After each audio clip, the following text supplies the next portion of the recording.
Over thinking आज इतनी कौन क्यों हो रही है? मर्दों की ऐसी बातें कर रहा है। जो मर्द होता है उसे दर्द नहीं होता।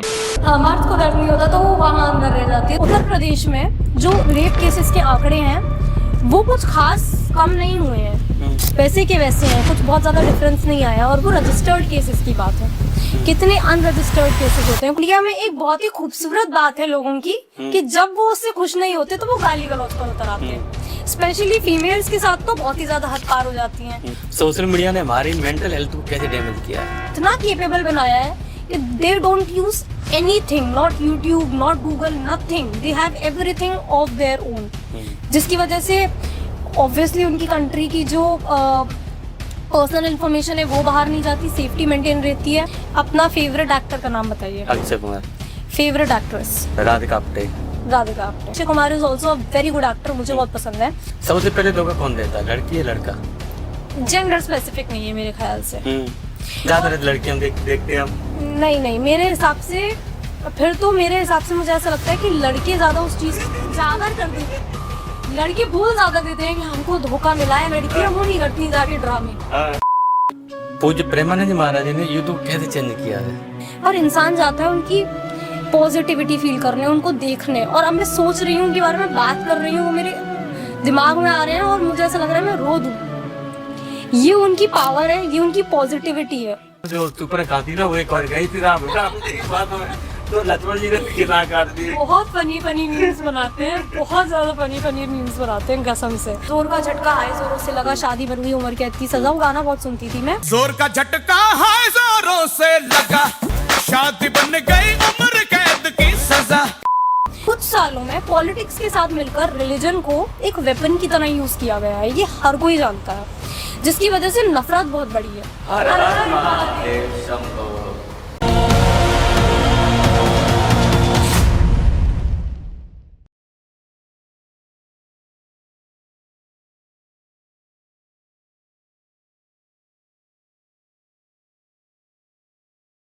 Hello everyone, welcome to Fantastico talks.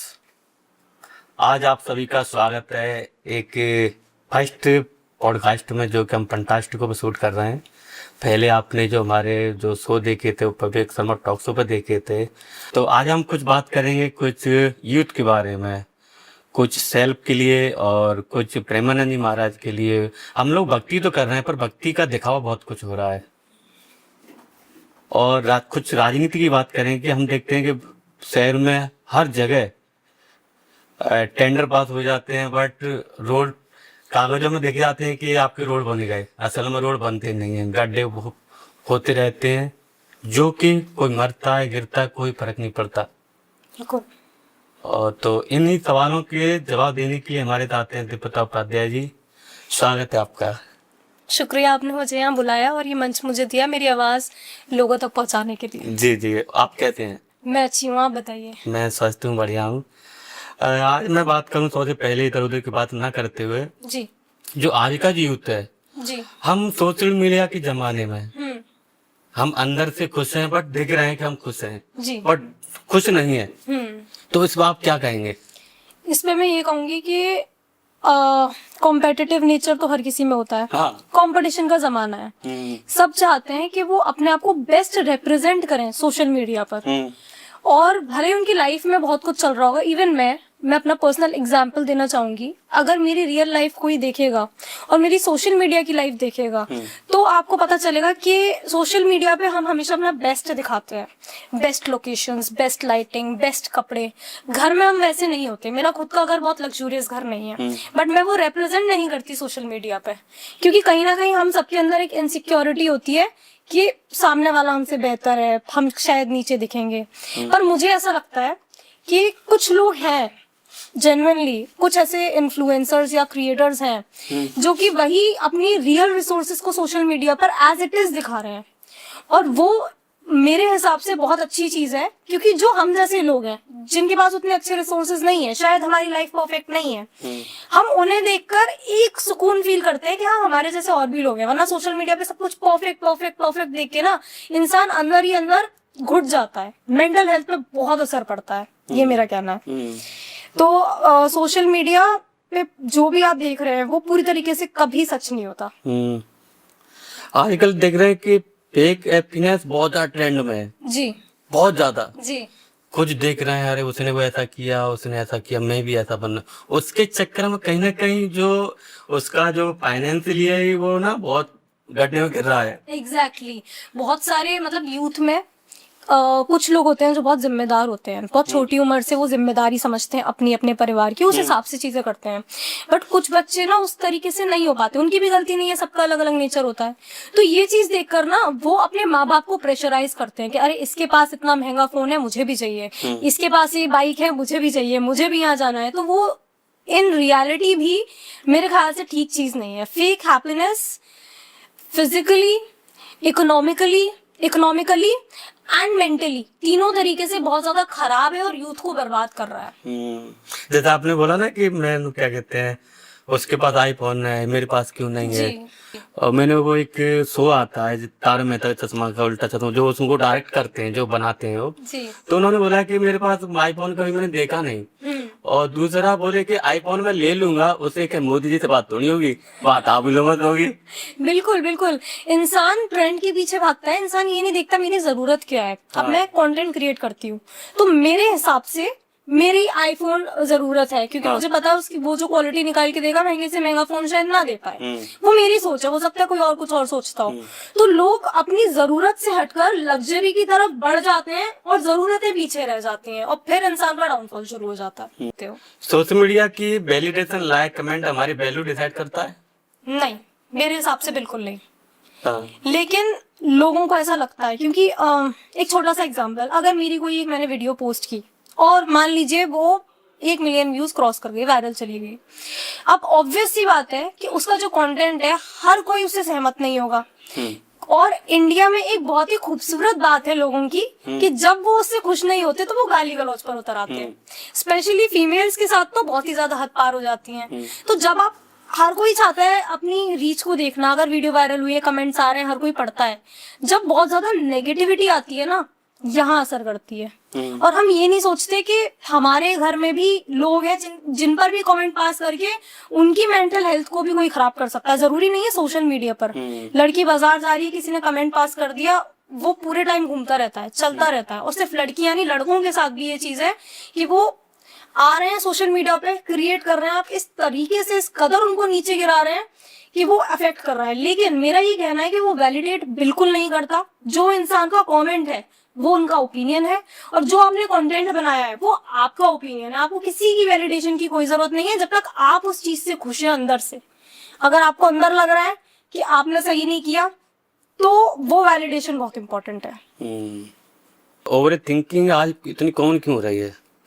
मेरे हिसाब से ओवर थिंकिंग आजकल इतनी कॉमन इसलिए हो रही है क्योंकि अब लोगों ने उसके बारे में बात करना, उसे जानना शुरू किया है। मेरे हिसाब से जितनी भी मेंटल प्रॉब्लम्स हैं, ओवर थिंकिंग और ADHD, जो भी चीजें हैं, ये हमेशा से रही हैं, क्योंकि इंसान का दिमाग तो वही रहा है ना, वो तो बदला नहीं है।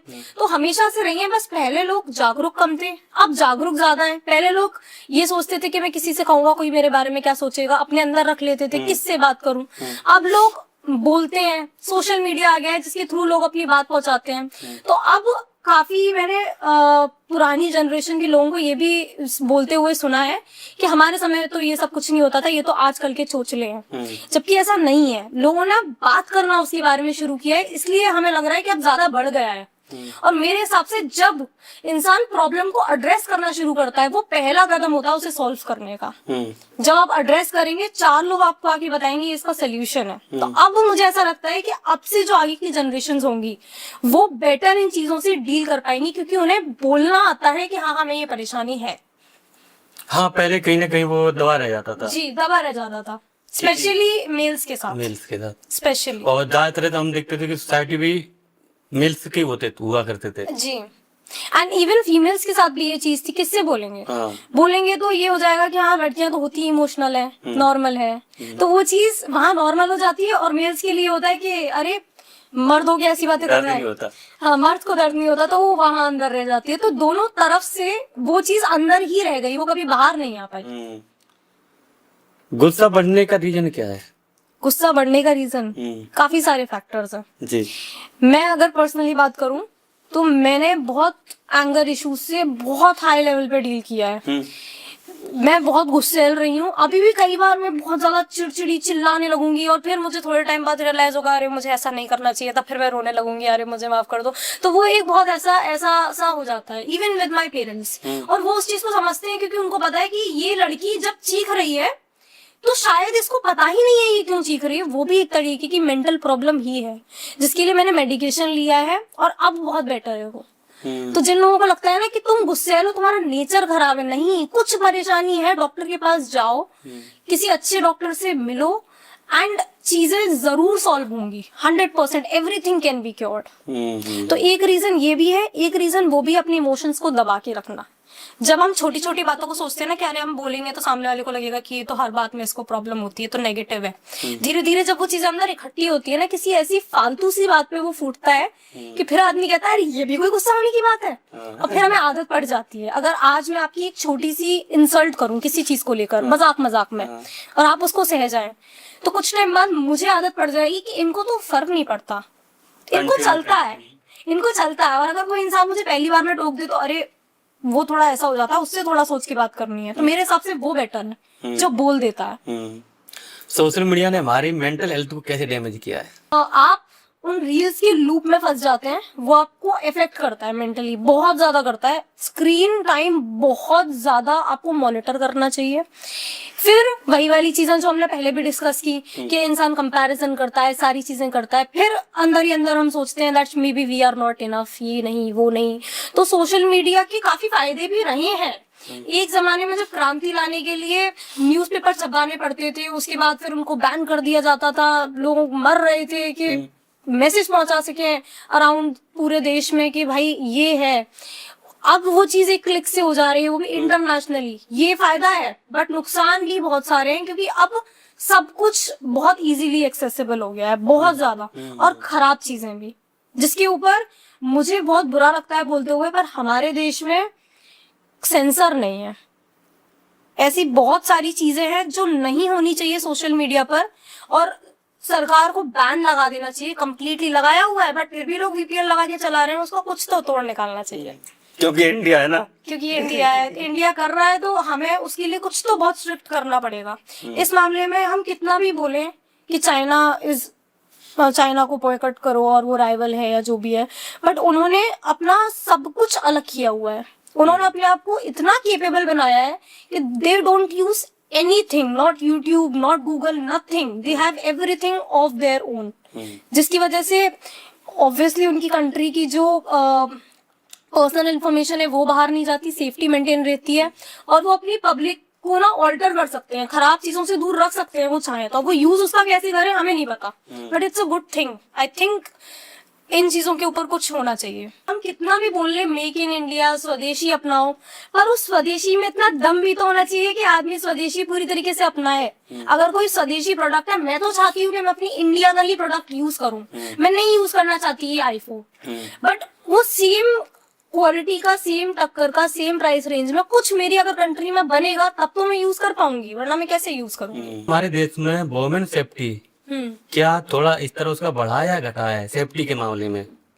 देखिए मैं बताती हूँ, मैं आगरा में ही रह रही हूँ, उत्तर प्रदेश में रह रही हूँ काफी टाइम से। बाहर का मुझे नहीं पता, आगरा का मुझे इतना पता है कि पहले कंपैरेटिवली रात को हम नहीं निकल सकते थे। मैं कई बार इवेंट से, शूट से लेट नाइट आती हूँ, अभी भी मुझे 100% सेफ फील नहीं होता कि मैं इजीली अपने घर पहुंच जाऊंगी, टेंशन रहती है माइंड में। लेकिन अब मुझे पुलिस की पेट्रोलिंग दिखती है, पुलिस की गाड़ियां चारों तरफ। कुछ दिन पहले की बात है, आई गेस पिछले महीने की बात है, जोमेटो से एक ऑर्डर आया था तो वो अंदर गली में नहीं आ पा रहे थे, उनको मिल नहीं रही थी, तो मैं बाहर रोड पर गई, पुलिस की गाड़ी वहां से निकल रही थी, रुक के उन्होंने पूछताछ की क्या चल रहा है, कौन है ये। फिर उसने बताया, क्योंकि उसने यूनिफॉर्म नहीं पहनी थी, कह रहे वो ऑर्डर देने के लिए आए हैं। उन्होंने मुझसे कंफर्म किया, फिर वो निकल गए। तो पेट्रोलिंग है तो एक सेफ्टी बड़ी है। लेकिन अगर हम आंकड़ों को देखें, क्योंकि कुछ टाइम पहले मैंने ये चीज सर्च की थी कि इंडिया, उत्तर प्रदेश में जो रेप केसेस के आंकड़े हैं वो कुछ खास कम नहीं हुए हैं, वैसे के वैसे हैं, कुछ बहुत ज्यादा डिफरेंस नहीं आया, और वो रजिस्टर्ड केसेस की बात है। कितने अनरजिस्टर्ड केसेस होते हैं। कुछ टाइम पहले हमारे आगरा में एक छोटी बच्ची के साथ में आप जो जानते हैं एक केस हुआ, उसके ऊपर भी मैंने वीडियो बनाया था, उसी वक्त मैंने ये रिसर्च किया था। तो मुझे समझ में नहीं आ रहा कि शायद इनिशिएटिव्स लिए जा रहे हैं, ऐसा नहीं है बिल्कुल इनिशिएटिव्स नहीं लिए जा रहे, चीजें पहले से थोड़ी सुधरी हैं, पर मुझे ऐसा लगता है कि इतने सालों में जहां इतना सुधरना चाहिए था वहां सिर्फ इतना सा ही सुधर पाया है। इसके लिए और इनिशिएटिव्स लेने चाहिए।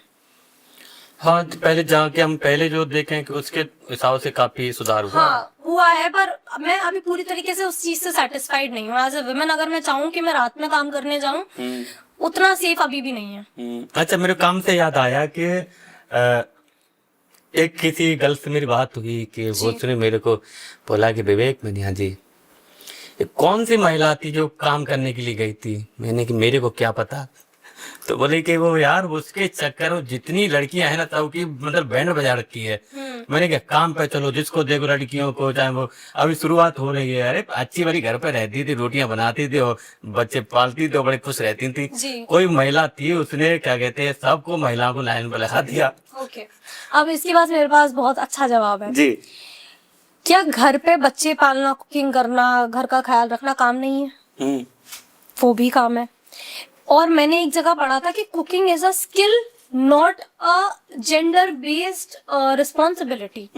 कुकिंग, क्लीनिंग, ये सारे घर के काम हर किसी को आने चाहिए, मर्द को भी औरत को भी। जरूरत पड़े वो अपना घर संभाल सके, वो रिस्पॉन्सिबल ना रहे।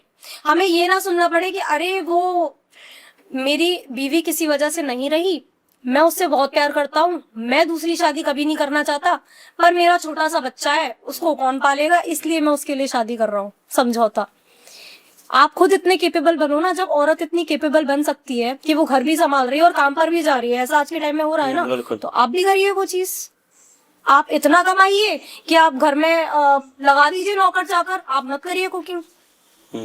और रही बात बाहर जाके काम करने की, मेरे ख्याल से औरतों के लिए वो प्रेशर कभी भी नहीं था, आज भी नहीं है। वो एम्बिशंस होती हैं। अब मेरी एम्बिशन थी कि मुझे एक्टर बनना है, कोई चाहता है कि मैं जर्नलिस्ट बनूं, कोई चाहता है कि मैं कोई सरकारी नौकरी करूं, या फिर कोई लड़की चाहती है कि मैं देश की सेवा करूं, आर्मी में जाके या एयरफोर्स में जाके या नेवी में जाके। तो वो उसकी चाहत है, वो एक इंसान है, वो सपने देख सकती है। अगर किसी औरत को ऐसा लगता है कि मेरी चाहत है कि मैं अपना घर संभालना चाहती हूँ, मैं बच्चे संभालना चाहती हूँ, हो सकता है वो उसका पैशन। क्या कुकिंग या घर को संभालना किसी का पैशन नहीं हो सकता? और उसमें आप उन तमाम औरतों को नहीं घेर सकते जिनके सपने हैं बाहर जाके काम करने के। ये मेरा कहना है। लोग एक्टिंग को ग्लैमर ही क्यों समझते हैं?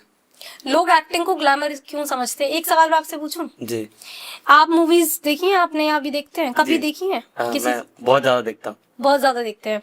अपना फेवरेट एक्टर का नाम बताइए। अक्षय कुमार। Favourite actress? राधिका आप्टे। राधिका आप्टे, ठीक है, ये बड़े नाम है दो।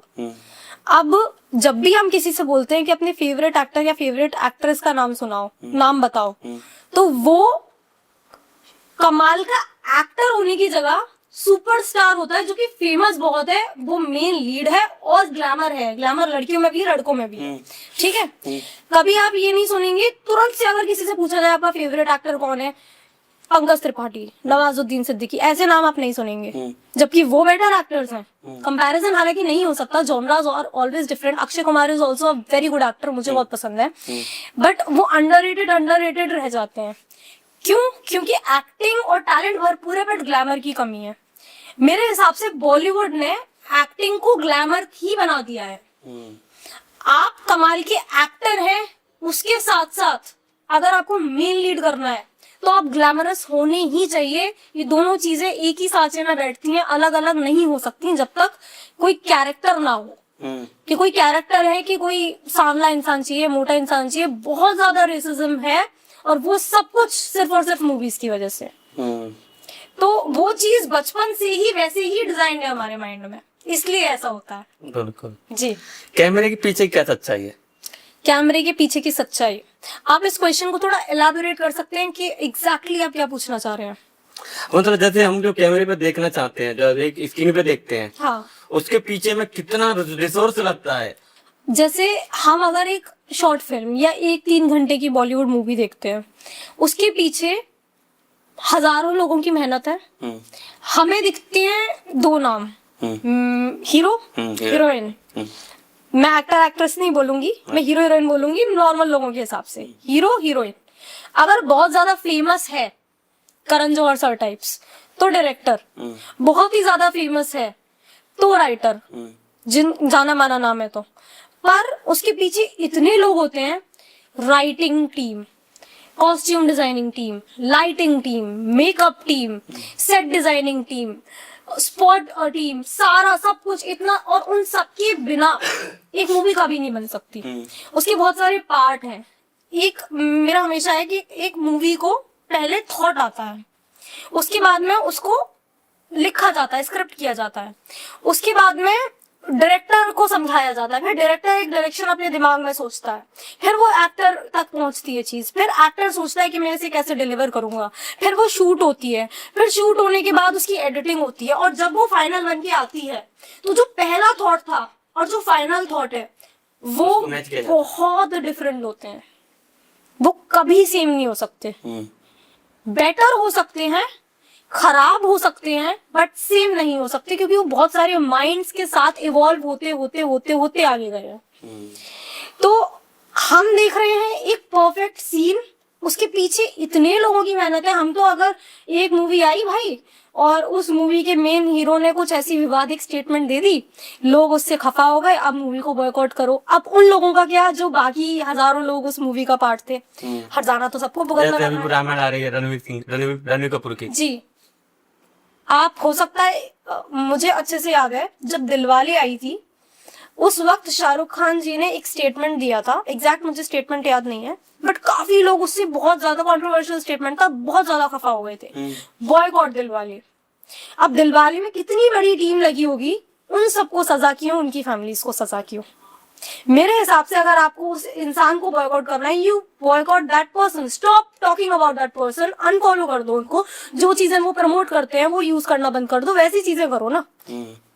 हाँ, आपका पर्सनल हो सकता है, आपको उनकी मूवी नहीं देखनी है, बट आप सबको उस क्यों भड़का रहे हो उस चीज के लिए? ये मेरा पर्सनल मानना है, और लोगों को कुछ और भी लग सकता है, बट मुझे ऐसा लगता है। पूज्य प्रेमानंद महाराज ने यूट्यूब कैसे चेंज किया है? हर जनरेशन में भक्ति, धर्म, इन सबकी एक अलग डेफिनेशन रही है, और सिर्फ जनरेशन नहीं, हर इंसान में भी।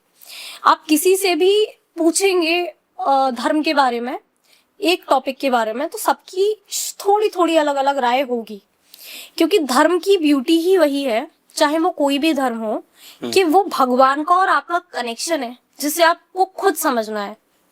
लेट इरफान जी ने, एक्टर इरफान जी ने ये स्टेटमेंट दिया था कि यू डोंट टेल मी कि कुरान शरीफ में क्या लिखा है और मुझे क्या मानना चाहिए, वो मेरा बहुत पर्सनल मैटर है, मैं खुद पढ़ूंगा और खुद समझूंगा।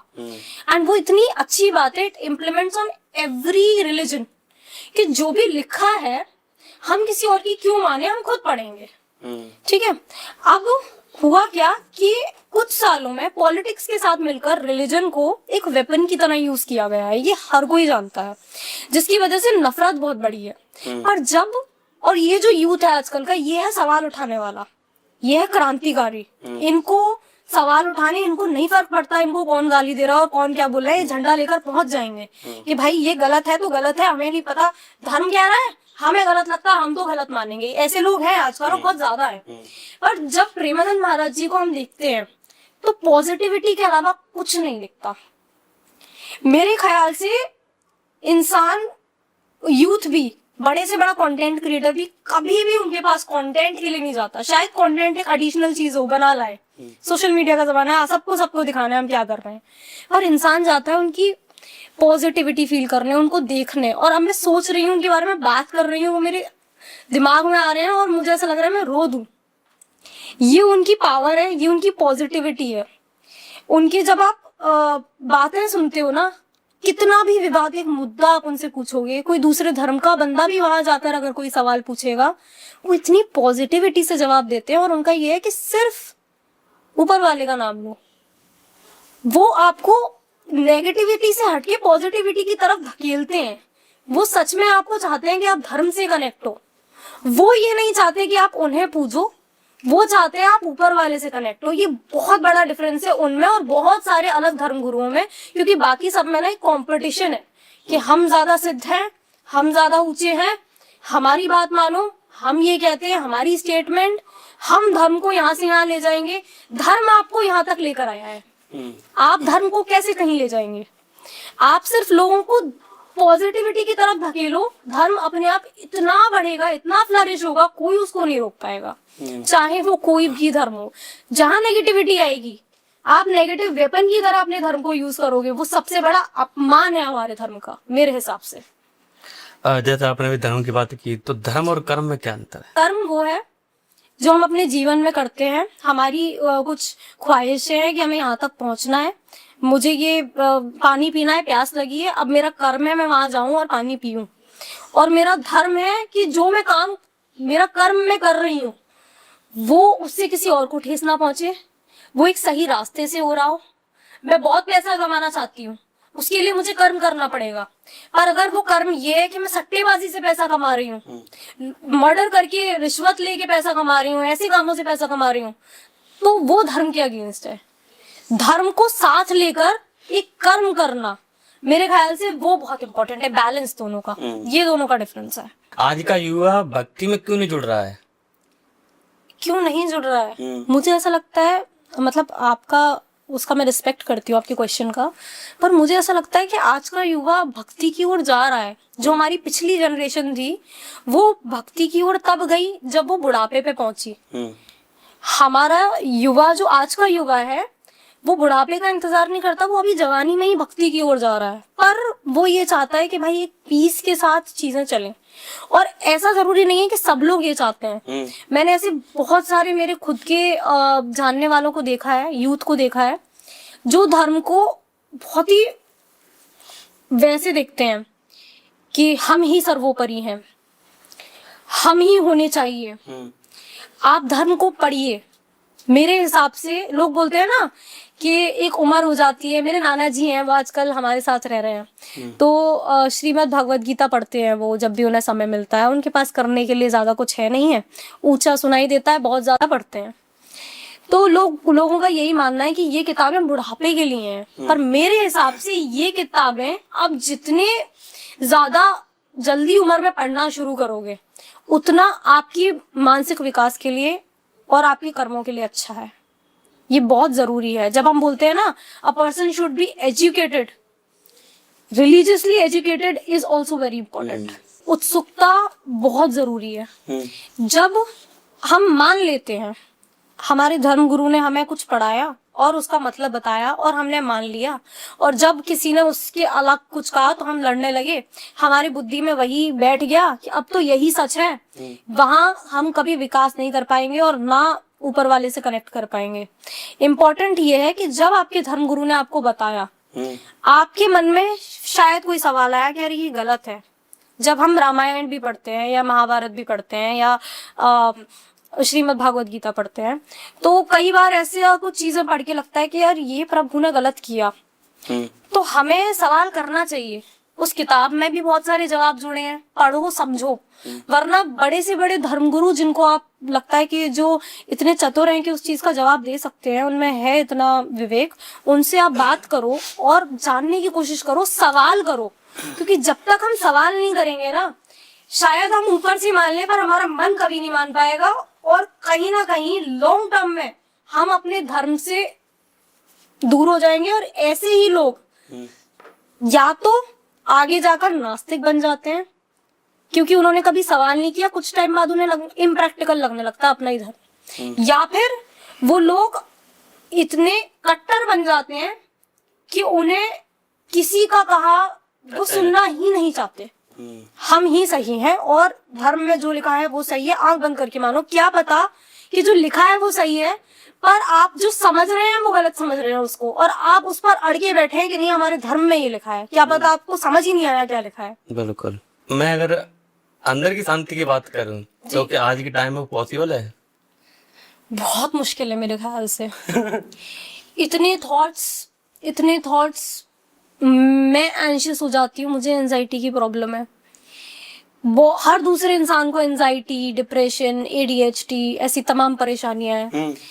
अंदर से आदमी, हम सोते वक्त भी शायद शांत नहीं हो पाते, क्योंकि इतना ज्यादा, इसमें कुछ बुराई भी नहीं है, बट मेंटल पीस मेरे ख्याल से बहुत इंपॉर्टेंट है, लेकिन बहुत मुश्किल है। महंगाई इतनी बढ़ रही है, आदमी चाहता है कुछ टाइम के लिए घूम आऊं शांति से, फिर देखता है कि अरे यार सैलरी जितनी आती है, घर के खर्चे पूरे करना और पहाड़ों में घूम के आना, पीस पाना साथ में, यार मुमकिन नहीं है। फिर वो रोक लेता है खुद को, फिर वो और कमाता है कि पैसे जोड़ूंगा, फिर घूमने जाऊंगा। जब पैसे जुड़ते हैं तो एक नया खर्चा निकल आता है और वो साइकिल घूमती रहती है।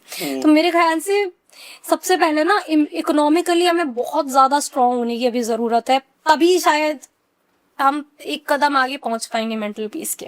और जैसे आपने शांति की बात बोली ना, इनर पीस की बात, तो आई थिंक आज के जमाने, अब अभी का जो दौर है, वो आदमी ढूंढ रहा है कि शांति कहाँ मिलती है। अगर कोई पैसों से मिले ना तो आदमी शांति खरीद रहा है। बिल्कुल सही कहा आपने, बिल्कुल सही कहा। आदमी और खरीद रहा है इंसान पैसों से शांति। कैसे? मेंटली अपना इलाज करा रहा है, पिल्स खा रहा है कि थोड़ी देर शांति मिले, नींद की गोलियां खा रहा है कि मैं चैन से सो पाऊं। तो वो शांति खरीद तो रहा है पैसों से। आ गया है वो समय, आप बिल्कुल ठीक कह रहे हैं। लास्ट में जाके सब कुछ त्याग दिया कि किसी ने क्या किया डजंट मैटर, अब मेरे को कैसे खुश रहना है ये मेरी जिम्मेदारी है। हाँ। जिस दिन मैंने ये ठान लिया ना, उस दिन से सारी समस्याएं सब कुछ खत्म हो गया। अब मैं वैसे पहले भी जल्दी सोता था, आप मेरे को कभी भी रात को कॉल करोगे ना तो मैं कभी का तो 7:30 बजे सो जाता हूँ, 7 बजे सो जाता हूँ, 8:30 9 बजे तक, लास्ट 9:30 बजे तक सो ही जाता हूँ। चाहे कितना भी बड़ा काम बिगड़ रहा हो या सुधर रहा हो, चाहे कितनी बड़ी खुशी हो चाहे गम हो, जी। मेरे को 7:30 से लेके 8-9 बजे तक मैं सो जाता हूँ। किसी भी कोई प्रकार की टेंशन होगी, टेंशन को आने मत दो ना, इतने व्यस्त हो जाओगे टेंशन को आने में। जैसे हम किसी के जाते ना तो डोर नॉक करते हैं, तो भाई वो उससे कह दो कि आई एम बिजी। आपने पता अभी बहुत सही सोल्यूशन दिया एक तरीके से। जी। मेंटल हेल्थ भी एक तरीके से बीमारी है दिमाग की, और उसका एक बहुत बड़ा सोल्यूशन अदर देन मेडिकेशन है एक हेल्दी लाइफस्टाइल। समय से सोना, समय से उठना। जरूरी नहीं है 8 घंटे की नींद हम ले रहे हैं भाई साहब, पर हम रात को सोते हैं 2-3 बजे और फिर हम उठते हैं उसके 8 घंटे बाद, तो हमारी 8 घंटे की नींद तो पूरी हो रही है, उससे कोई फर्क नहीं पड़ता। आप समय से सो रहे हैं, समय से उठ रहे हैं, मजबूरी है, आपका काम का शेड्यूल ऐसा है, आपको करना पड़ रहा है, वो अलग बात है। समय से सोइए, समय से उठिए, जो खा रहे हैं उस पर बहुत ध्यान दीजिए कि आप हेल्दी खा रहे हैं, एक्सरसाइज जरूर करिए, व्यायाम करिए, और एक हेल्दी लाइफस्टाइल जब आप जिएंगे, इन 90% ये उसी से ठीक हो जाएगा। और 10% हमें इतनी क्षमता होती है कि हम कर सकें। क्योंकि हर आदमी से कहते हैं ना कि हर आदमी, हम बात करें माजी जी की, उन्होंने तो कितने 25-26 किलो का रास्ता था, तो पहाड़ को तोड़ दिया। बिल्कुल बिल्कुल। और जो आपने अभी थोड़ी देर पहले कहा था ना कि कहीं ना कहीं हम खुद करते हैं ये सारी चीजें, हमारे दिमाग की उपज है, वो तो है, पर कुछ लोगों से कंट्रोल हो जाती है, कुछ से नहीं होती है। पर ये एक चीज आपने नोटिस की होगी, शायद अपने टाइम में भी, मैंने भी पहले एक बार नोटिस की, फिर मैं उस पर कंट्रोल में लेके आया। और बाकी लोगों के बिहेवियर में, मान लीजिए किसी का ब्रेकअप हो गया, दिल टूट गया, अब उसको बुरा लग रहा है, तो अब उसको क्या करना चाहिए? उस पॉइंट पे ऐसी चीजें करनी चाहिए जिससे उसे अच्छा फील हो, खुश हो। और उस टाइम पे इंसान जानबूझ के सैड सॉन्ग सुनता है, क्योंकि कहीं ना कहीं वो जो पेन होता है ना, रिलेटेबिलिटी के बाद जो आंसू आते हैं अरिजीत सिंह को सुनने के बाद, वो तकलीफ तो बहुत देते हैं, पर अंदर ही अंदर इंसान को एक अजीब सा सेटिस्फेक्शन मिलता है, उससे दिल हल्का होता है। तो आदमी खुद जब दुखी होता है ना, तो अगर वो, मैं क्या करती हूँ, अगर मुझे किसी की बात का बुरा लगा है ना, तो मैं उससे रिलेटेबल गाने कभी नहीं सुनती। सबसे पहली चीज जो मेरे फोन पे बजती है वो है पार्टी सॉन्ग्स। दिमाग एकदम चेंज हो जाता है, क्योंकि म्यूजिक में बहुत क्षमता है, बहुत एनर्जी चेंज करती है आपकी। तो वो अपने हाथ में है कि आप चूज क्या कर रहे हो अपने लिए। आपके साथ गलत हुआ, ठीक है, उसके बाद आप उस गलत में बह गए या आपने खुद को उससे दूर हटाने की कोशिश की। मैं कुछ बात करूं, आज की जनरेशन जो हम देखते हैं कि वो गर्लफ्रेंड बॉयफ्रेंड ये बहुत चल रहा है जी। और आगे, और मतलब मैं तो ऐसे बच्चों को देखता हूँ कि वो, उनके भी एज भी नहीं है, 10-12 साल के बच्चे हैं, और इतने कोई लड़का लड़की के साथ मतलब घूम रहे हैं। तो कोई कर रहे तो मैंने क्या, हमने थे यार, बिल्कुल बिल्कुल। और इनफैक्ट सोशल मीडिया पे भी मैं देखती हूँ छोटे छोटे बच्चे हैं ऐसे 10-12 साल के, और वो ये वाला कंटेंट बना रहे हैं। अभी मेरे को नाम याद नहीं आ रहा, दो एक लड़का लड़की है, वो यही वाला कंटेंट बनाते हैं कि उसने मुझे छोड़ दिया, उससे मेरा ब्रेकअप हो गया है, अब मैं इसकी गर्लफ्रेंड हूँ, और कहीं ना कहीं वो ये कंटेंट बना रहे हैं। अब वो सच में उनकी रियलिटी तो नहीं होगी, कंटेंट के लिए कर रहे हैं, तो माँ बाप कैसे करने दे रहे हैं उनको ये। मेरा गोल था हाँ कि जब तक, अभी भी मेरा ये गोल है कि मैं किसी काम को जब तक कर नहीं लूंगा, हाँ। या तो मैं सोऊंगा नहीं, या उस काम को खत्म करे छोड़ूंगा, या जैसे मैंने कुछ डिसाइड कर लिया कि 6 महीने के अंदर मेरे को ये चीज मतलब पानी पानी है, उसके लिए मैं रात नहीं करूंगा। फिर मैं, और जब हम सोच रहे थे कि ये हमें करना है तो आप ये करिए ना। और आज के हम जनरेशन को देख रहे हैं, वो तो भाई साहब 10-12 साल के बच्चे गर्लफ्रेंड बॉयफ्रेंड लेके घूम रहे हैं। तो अब मैं आपसे बात करूं कि सबसे पहले बोलता है कि आई लव यू, मैं आपसे प्यार करता हूँ या करती हूँ, कौन बोलता है? कोई भी बोल सकता है, जरूरी नहीं है हमेशा लड़का बोले, अच्छा, लड़की भी बोल सकती है। और वो एक मेरे को इससे याद है, मैंने एक रील देखी थी कि वो क्या कहते हैं, अच्छा हुआ कि वो आजकल की लड़कियां क्या कहते हैं, लड़कों को प्रपोज इसलिए नहीं करती हूँ क्योंकि वो रामायण में जो सुपर खाती ना, वो एक और गई थी राम जी की बात में, तो लक्ष्मण जी ने कितना काट दी। बहुत फनी फनी मीम्स बनाते हैं, बहुत ज्यादा फनी फनी मीम्स बनाते हैं कसम से, और एंजॉय भी करते हैं हम बहुत ज्यादा देखते हैं तो। अच्छा, लेकिन जो आपने ये वाली चीज बोली ना, मुझे ऐसा लगता है आज की जो जनरेशन है ना, वो हमारी, मतलब जो हमारी तो नहीं, वो मेरी जनरेशन है आजकल की और मेरे से आगे वाली, बट जो पुरानी जनरेशन का जो एकदम भरी हुई थी ना, पुरानी वाली जनरेशन रिस्ट्रिक्शन से, वो निकल के इनमें आए हैं मेरे ख्याल से। क्योंकि प्रॉब्लम ना सबसे बड़ी का है इस पूरी चीज में, पहले भी और अब भी, वो है पेरेंटिंग में, परवरिश में। बोलने में बहुत मुश्किल हो सकता है कि अरे परवरिश पे कैसे सवाल उठा सकते हो, बट है, पहले इतनी ज्यादा ही कठोर परवरिश थी कि आदमी बहुत ही ज्यादा सिमटा हुआ रहता था कि अरे अगर हमने किसी लड़की से या लड़के से बात भी कर ली तो बाबूजी को पता चल गया तो मार डालेंगे। तो बहुत ज्यादा ही आदमी अपनी फीलिंग्स को अंदर रखता था।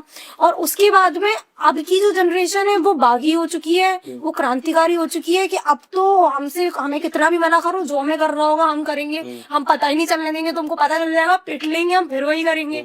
वो वैसी हो चुकी है। पर पेरेंट्स को ना, मेरे ख्याल से बहुत छोटा जब बच्चा होता है तभी से उसे एक दोस्त की तरीके से, जो मेरी मम्मी ने मेरे साथ किया, एक दोस्त की तरीके से उससे एक रिलेशन बनाना चाहिए। और सिर्फ कहने के लिए नहीं कि बोल दिया कि हम तुम्हारे दोस्त हैं और जैसे ही बच्चे ने अपने मन की बात बताई सोई लगाई उसकी बेल्ट से मार, वो नहीं, सच में आप दोस्त बनिए। क्योंकि जब आप दोस्त बन जाएंगे और इतना कंफर्टेबल अपने बच्चे को अपने साथ कर लेंगे कि वो आपको हर बात बताए, हर बात, तो आपको पता होगा, आप उसको गाइड कर सकेंगे कि बेटा ये सही है और ये गलत है इस टाइम पर। वरना अगर आप इतने स्ट्रिक्ट उसके साथ हो जाएंगे कि वो आपसे डरने लगे, वो कुछ गलत उसके साथ अगर हो जाएगा या वो कुछ गलत कर देगा अपने दोस्तों के साथ, वो आपको कभी नहीं बताएगा। और वो चीज आपको सामाजिक तौर पर भी आगे बहुत शर्मसार कर सकती है। सबसे पहले धोखा कौन देता है, लड़की या लड़का? जेंडर स्पेसिफिक नहीं है मेरे ख्याल से। ज्यादा लड़कियां देखते हैं हम। नहीं, मेरे हिसाब से, फिर तो मेरे हिसाब से मुझे ऐसा लगता है कि लड़के ज्यादा उस चीज को उजागर कर देते हैं। लड़के भूल ज्यादा देते हैं कि हमको धोखा मिला है, लड़कियां वो नहीं करती जाके ड्रामे। तो इसलिए ऐसा लगता है कि लड़कियां ज्यादा करती हैं। पर मेरे हिसाब से जेंडर स्पेसिफिक है ही नहीं। मैं एक ओपन माइक में थी और वहां किसी ने बोला था कि धोखा लड़का या लड़की नहीं, हर वो इंसान धोखा देता है जिसको मौका मिलता है। बोलकर जिसको मौका मिला उसने धोखा दे दिया। हाँ, बट मेरे हिसाब से ना कई बार मिस इंटरप्रिटेशंस भी होते हैं हमारी सोसाइटी में अब जाके। लेकिन मुझे ये भी लगता है, मैं ये भी कहूंगी कि इंसान की धोखा देना हमेशा चॉइस है। क्योंकि अगर आप ये भी बोल रहे हो कि आप एक रिलेशनशिप में आए, तो जिस वक्त आप रिलेशनशिप में आए, आप उसी समय सोच लो आपकी कास्ट एक है या नहीं, आपका धर्म एक है या नहीं, आपके माँ बाप लव मैरिज के लिए मानेंगे या नहीं मानेंगे, वो लड़की या लड़का जैसा है आपकी फैमिली उसको एक्सेप्ट करेगी या नहीं करेगी, उसी समय सब सोच लो, तब आगे बढ़ो। ये नहीं आपने 8-10 साल किसी की जिंदगी के साथ आप रहे, उसके साथ एक दूसरे की आपको आदत पड़ गई है, आप शादी का मौका आया, हमारे घर वाले नहीं मानेंगे, और घर वालों के खिलाफ हम जा नहीं सकते क्योंकि उन्होंने हमको पैदा किया, उन्होंने हमको बड़ा किया। पर आपको फिर वो नहीं जाना चाहिए था उतना आगे, आपको ये चीज उस वक्त ही सोचनी चाहिए थी। लड़कियों के लिए भी ये है और लड़कों के लिए भी ये है, दोनों के लिए। क्या हिंदू लड़कियों के लिए हिंदू धर्म में लड़के नहीं है क्या जो कि दूसरे धर्म में जाके नहीं शादी करती हैं, प्यार करती हैं उनसे? जी, आपका क्या पॉइंट ऑफ व्यू है? मेरा पॉइंट ऑफ व्यू इसमें ये है कि अगर हम बात करें प्यार की और शादी की, तो शादी के लिए सबसे इम्पोर्टेंट क्या है? शादी के लिए सबसे इम्पोर्टेंट ये है कि जिससे आपकी शादी हो रही है उससे आपके विचार मिले, आपकी जो लाइफस्टाइल है सामने वाले को वो एक्सेप्ट हो और उसकी आपको हो, और वो आपकी इज्जत करे, आप उसकी इज्जत करें, आप दोनों एक दूसरे के परिवार की इज्जत करें, ये सारी चीजें हो। अगर ये सारी चीजें टिक बॉक्स करती हैं तो मेरे हिसाब से मेरा ये मानना है कोई फर्क नहीं पड़ता कि आप किस जात के हो या किस धर्म के हो। अब रही बात इस टॉपिक की कि लोग कई बार बोलते हैं कि लव जिहाद होता है, लड़कियों को बरगलाया जाता है और उनको उनका धर्म परिवर्तन किया जाता है, तो बेशक ये चीज हो रही होगी, हमने मूवीज भी देखी है, पर मेरा मानना उसमें यह है कि इसमें कमी हमारी है। क्यों? क्योंकि आप अपनी बेटियों को शिक्षित नहीं कर रहे हैं, और जो मैंने जैसा कि थोड़ी देर पहले बोला कि not just educated, religiously educated. अगर कोई लड़का मुझसे आकर बोले कि तुम्हारे धर्म में तुम्हारे भगवान ने ऐसा ऐसा पर्टिकुलर किया जो कि गलत है, और अगर मेरे पास उस बात का कोई जवाब ना हो, तो मैं तो उसकी बात मानूंगी ना कि गलत है, तो मैं तो उस चीज से ब्रेन वॉश हो जाऊंगी। लेकिन अगर मेरे माँ बाप ने मुझे पढ़ाया होता बचपन से मेरे धर्म के बारे में, और मुझे पता होता कि वो जो बोल रहा है शायद उसको वैसा लगता है, पर अरे मैं तुमको समझाती हूँ, तुमको ऐसा लगता है पर ऐसा ऐसा लिखा हुआ है और इसके पीछे ये रीजन था और ये ऐसा नहीं है, ये ऐसा है, और मैं वो काबिलियत रखूं कि मैं अपने धर्म के बारे में अवेयरनेस फैला सकूं और सामने वाले की मिसकम्युनिकेशन दूर कर पाऊं कि भाई तुम ये गलत समझ रहे हो, हमारा धर्म ऐसा नहीं, हमारा धर्म ऐसा है, वो ऐसा बाहर से आपको लगा होगा, तो शायद मैं कभी ब्रेन वॉश नहीं होंगी, और उसके बाद अगर मैं कोई फैसला ले रही हूँ तो मुझे नहीं लगता कि कोई मुझे हानि पहुंचा सकता है। दूसरी चीज वेरी इंपॉर्टेंट, यूजुअली जब अरेंज मैरिज होती है तो बहुत सारे केसेस में ऐसा होता है कि डिवोर्स हो गए, या डिवोर्स तो बहुत बाद में होते हैं, वो तो बहुत मुश्किल होते हैं अरेंज मैरिज में। घर वाले ही कोशिश करते हैं डिवोर्स ना हो, लड़की के साथ अगर गलत हो रहा है, लड़का खराब निकल गया, फैमिली खराब निकल गई, और वो अपने पेरेंट्स के पास जाएगी, पेरेंट्स उसको समझाएंगे कि चीजें सॉल्व करने की कोशिश करेंगे, सारी चीजें करेंगे, लास्ट में कुछ नहीं हुआ तो शायद डिवोर्स करा देंगे, अच्छी मेंटालिटी के होंगे, तो बेटा तू आ जा वापस, भाड़ में जाने दे। अभी कुछ टाइम पहले भी मैं एक न्यूज पढ़ रही थी, हाँ, ढोल बजा के स्वागत किया, ढोल बजा के स्वागत किया, तो बहुत अच्छी चीज है, बहुत अच्छी सोच है और हर किसी में होनी चाहिए। पर जब माँ बाप कहते हैं कि बेटा तुम लव मैरिज कर रही हो, अब मैं यहाँ पे धर्म, दूसरा धर्म या दूसरे कास्ट की बात नहीं करूंगी, इन जनरल लव मैरिज में भी ये होता है, भले ही सेम कास्ट में हो, कि बेटा अगर तू लव मैरिज करेगी ना, तो अगर तेरे साथ कल को कुछ गलत होगा तो तू ये मत सोचना कि तेरा मायका है, आप बहुत गलत कर रहे हो उस वक्त। क्यों?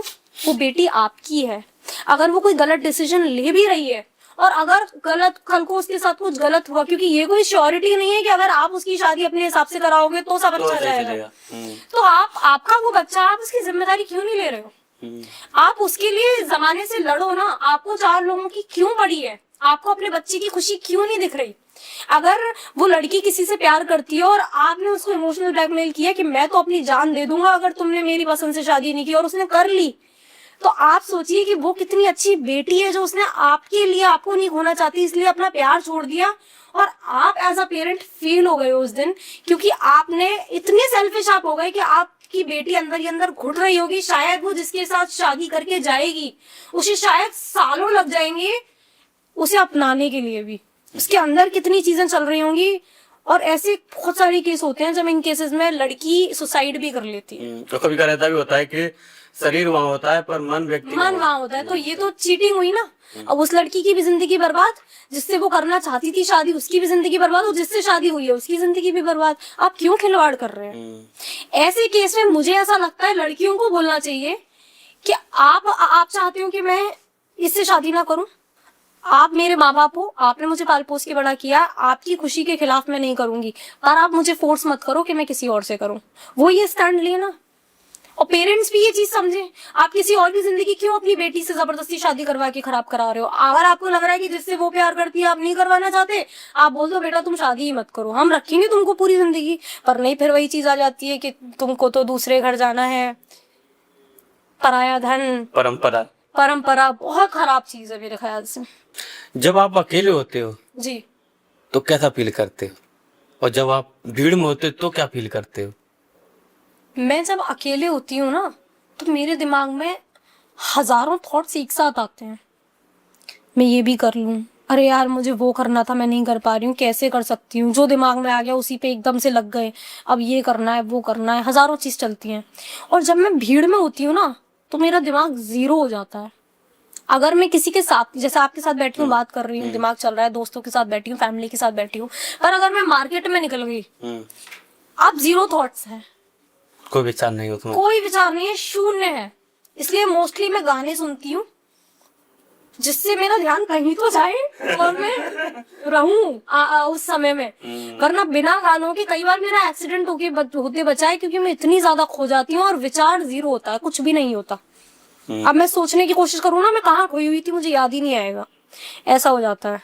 Over thinking. और कई बार मैं पर्पसली मार्केट में निकलती हूँ ऑब्जर्व करने के लिए, क्योंकि हमें थिएटर में एक एक्सरसाइज बताई गई है कि आप लोगों को ऑब्जर्व करिए कि वो कैसे बैठे हैं, कैसे बात करते हैं, कैसे चलते हैं, कैसे सांस लेते हैं, जिससे कि आपको कोई कैरेक्टर प्ले करना हो आप उठा सको।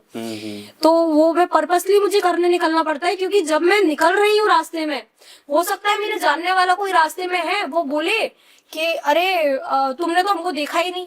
अरे मैंने कुछ नहीं देखा, मेरा दिमाग का सबकॉन्शियस है जो मुझे बस गाड़ी चलवा रहा है कि हाँ यहाँ मुड़ना है और यहाँ मुड़ना है, वो पता भी नहीं चलता मैं कब पहुंच जाती हूँ लोकेशन पे। बोलो खोलो। दिव्यता जी मेरे को एक चीज बताइए, मैंने आपकी वीडियो देखी इंस्टा पे, और क्या कहते हैं, आपने गड्ढों की बात करनी थी तो आपने मंदिर भी लिया और मजार भी लिया, इसका क्या कारण था? क्या उससे फोकस लगा कि लोग इस पर ज्यादा देखेंगे इसको? जी बिल्कुल। ये मुझसे कमेंट में भी बहुत सवाल किया गया था। मुझे ऐसा लगता है कि राजनीति की नियति रही है पब्लिक को सेंसिटिव मुद्दे, हिंदू मुसलमान क्रिश्चियन ईसाई, सेंसिटिव मुद्दों पर उनका ध्यान केंद्रित करके रियल मुद्दों से उनका ध्यान हटाना। अब मैं चाहती हूँ कि उन्हीं सेंसिटिव मुद्दों का यूज करके उन मुद्दों पे मैं लोगों का ध्यान लेकर जाऊं, और मैंने ये राजनीति से ही सीखा है और रोज सीखने की कोशिश कर रही हूँ। मैं चाहती हूँ पॉलिटिक्स ऊनो रिवर्स करना, और मैं ये आगे करती रहूंगी। मैं वो सेंसिटिव मुद्दे ही उठाऊंगी जिससे लोगों का ध्यान जाए, और फिर उनको याद दिलाऊंगी कि भाई ये तुम्हारा हक है, इसके लिए लड़ो, इसके लिए बोलो, वरना ये कभी नहीं होगा। आप मानेंगे नहीं, मैं 3rd क्लास में थी तब एक मूवी आई थी पहले, एक्शन रिप्ले, उसका गाना था जोर का झटका हाय जोरों से लगा, शादी बन गई उम्र कैद की सजा। वो गाना बहुत सुनती थी मैं, तो मैंने उसी की, उसमें बोलते ना पैरोडी टाइप का, तो उस गाने की धुन पे एक कुछ लिख दिया था कि जोर का झटका हाय जोरों से लगा, गड्ढे बन गए उम्र कैद की सजा, ऐसे करके पूरी बहुत लंबी चौड़ी पोएट्री लिखी थी जो दैनिक जागरण में छपी थी उस टाइम में, 3rd क्लास में। तो आप सोचिए गड्ढों की समस्या जब मैं 3rd में थी वो आज तक है, और वो आज तक है, और लोग कैसे कह रहे हैं कि आगरा स्मार्ट सिटी है। कैसे बन सकता है आगरा स्मार्ट सिटी? मेरे ख्याल से आगरा को स्मार्ट सिटी बनाने के लिए ऐसे इनिशिएटिव्स लिए जा रहे हैं जो एकदम से पब्लिक की नोटिस में आए, जैसे मेट्रो का काम। इंसान को तुरंत से दिखेगा कि अरे आगरा में तो मेट्रो है, क्यों नहीं है स्मार्ट सिटी। और जो छोटी छोटी चीजें हैं ना उनको इग्नोर किया जा रहा है। नॉर्मल चलने के लिए रोड ही नहीं है अच्छी। आपको मैं चैलेंज करती हूँ, आप पॉश इलाके जो है आप वहां जाइए, जो आगरा कैंट का रेलवे स्टेशन है उसका रास्ता, ताजमहल के लिए जब आप जाएंगे 4 गेट से आप ट्राई करिए, उसके आसपास का रास्ता, कमला नगर, चर्च रोड, जितनी भी बड़े बड़े पॉश इलाकों में जो आते हैं कि न्यू आगरा, आपको इतने गड्ढे मिलेंगे ना हर रोड पर, इतने खराब रोड है, पता नहीं कब बनेगी। कहाँ जा रहा है रोड टैक्स? नहीं बनते तो हैं, कागजों में बन जाते हैं, कागजों में बन जाते हैं, या फिर ऐसे बनते हैं कि अब एक वीडियो मेरा आने वाला है, मैं लेकिन मैं अभी से अब वो फिर से चीज बता रही हूँ, क्योंकि मैं कुछ भी ऐसा नहीं है कि मैं कंटेंट के लिए बचा के रखूं। ये चीजें कंटेंट के लिए है ही नहीं, ये वीडियोस में सिर्फ इसलिए बना रही हूँ क्योंकि मैं सच में चाहती हूँ। एक दिल्ली का कंटेंट क्रिएटर है दिल्ली आला करके, वो फनी वीडियोस बनाता है, कॉमेडी, जिसमें वो दिल्ली के मुद्दे उठाता है अपने आसपास के, खराब पानी आ रहा है तो, और उसपे, और मजाक में रोस्ट करते करते फन वे में। और गवर्नमेंट वहां पे उसकी वीडियोस के बाद में जेन्युइनली काम कर रही है, क्योंकि वो फिर दिखा रहा है कि हमने देखो ये वीडियो बनाई थी, अब ये प्रॉब्लम सॉल्व हो गई है, हमने शौचालय के ऊपर बनाई थी वीडियो, अब ये हो गया है। तो जब वो कर सकता है तो मैं कह रही हूँ, और सिर्फ मैं नहीं, जितने भी बाकी आगरा के क्रिएटर्स ने मुझे इस वीडियो के बाद मैसेज किया, मैंने सबसे बोला कि भाई तुम भी बोलो, सब बोलो, क्या पता हमारे वीडियो बनाने से रोड बन जाए, तो हमें ढंग की रोड मिल जाए चलने के लिए।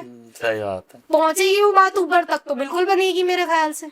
जब मैंने मजार वाली वीडियो डाली थी कि आपको ये ऐसा साबित कर देंगे कि आप एंटी हिंदू हो, तो मैंने उस पर रिप्लाई किया कि मुझे फर्क नहीं पड़ता कि कोई और क्या सोचता है, मुझे पता है मैंने ये वीडियो क्यों बनाई है। कमेंट सेक्शन में भी ये वाली चीज मैं नोटिस कर रही हूँ कि मैं रोड की ही बात कर रही हूँ, शुरुआत का टॉपिक वो खींचने के लिए आपका ध्यान, बात गड्ढों की ही हो रही है, पर लोग घूम फिर के फिर भी जो उस बारे में बात नहीं करना चाहते, जो डिफेंसिव हो जाते हैं लेके कि नहीं हमारा तो सब बहुत बढ़िया चल रहा है, अंधभक्ति मुझे पसंद नहीं है। हम सरकार चुनकर लाए, हमारी सरकार है, हम सवाल नहीं पूछेंगे तो कौन पूछेगा। हमने भगवान थोड़ी बिठाए हैं मंदिर में जो हम उनकी सब बात की सराहना करेंगे। अगर वो कुछ अच्छा काम करते हैं तो हम ही तो बोलते हैं कि अरे ये काम सरकार ने बहुत अच्छा किया है, तो अगर कुछ खराब होगा तो हम ही तो बोलेंगे, और कौन बोलेगा। हम ही तो चुनकर लाए हैं, ये मेरा मानना है। लोग अभी भी उन्हीं टॉपिक्स को खरीद रहे हैं, गड्ढों से डाइवर्ट कर रहे हैं लोगों को, पर मैं हर कमेंट का रिप्लाई कर रही हूँ और उनका ध्यान गड्ढों पे लेकर आ रही हूँ। बिल्कुल, आप ऐसे संघर्ष करिए, हम आपके साथ हैं। शुक्रिया। जो लोग इस पॉडकास्ट को देख रहे हैं, आपने इतनी अच्छी चर्चा की है और बहुत अच्छा सब पे हमने बात की इस पॉडकास्ट में। जिन्होंने देखा इस पॉडकास्ट को उनको आई थिंक बहुत अच्छा लगा होगा, और इस पॉडकास्ट को आगे भी शेयर करें, पॉडकास्ट से वो सीखेंगे जी। तो इस समय जो यूथ आपको सुन रहा है, देख रहा है, आपकी जो वाणी को उन्होंने महसूस किया, जी। आपकी भाषा को उन्होंने गहराई से समझा, उनके लिए आप क्या कहना चाहेंगे? मैं सिर्फ इतना कहना चाहती हूँ कि अगर तुम्हें लग रहा है आपके आसपास कुछ भी गलत हो रहा है, सोशल मीडिया पे नहीं कर सकते, आसपास में जिन लोगों से बात करते हो उनसे बात करके सही किसी ना किसी तरीके से आवाज उठाइए। अगर आप एक लड़की हैं, कोशिश करिए आगे बढ़ने की, अपना रास्ता आप बनाने की कोशिश करिए, रास्ता बनेगा। ये वो टाइम है जो बदल रहा है, आप ये मत सोचिए कि आप किसी से कम है।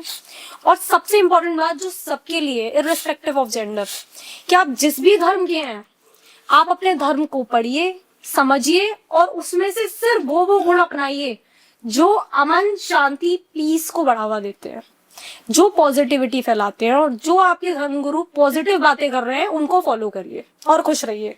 जय श्री राधे। जय श्री राधे राधे। महाकाल की अद्भुत लीलाएं, अद्भुत चमत्कार हैं, जिसको हम सब ने महसूस किया है कि महाकाल क्या है। महाकाल तो महाकाल है, करता करे न कर सके, शिव करे सो होए, तीनों लोग नौखंड में शिव से बड़ा न कोई। हर हर महादेव शंभो। देवी जी, आपका बहुत बहुत धन्यवाद हमारे शो में आने के लिए। हम उम्मीद करेंगे कि आप जैसे प्रतिभा हमारे पॉडकास्ट में आते रहें और इस मंच को और चार चांद लगते रहें, लोगों को अच्छी बातें मिलें जिससे कुछ लोग सीखें, ना कि किसी से इसको अहित पहुंचे किसी से। बस यही मोटिव है इसका। फंटास्टिको टॉक्स में आने के लिए आपका तहे दिल से हम धन्यवाद करते हैं। Thank you so much. जय श्री राधे राधे। जय श्री राधे।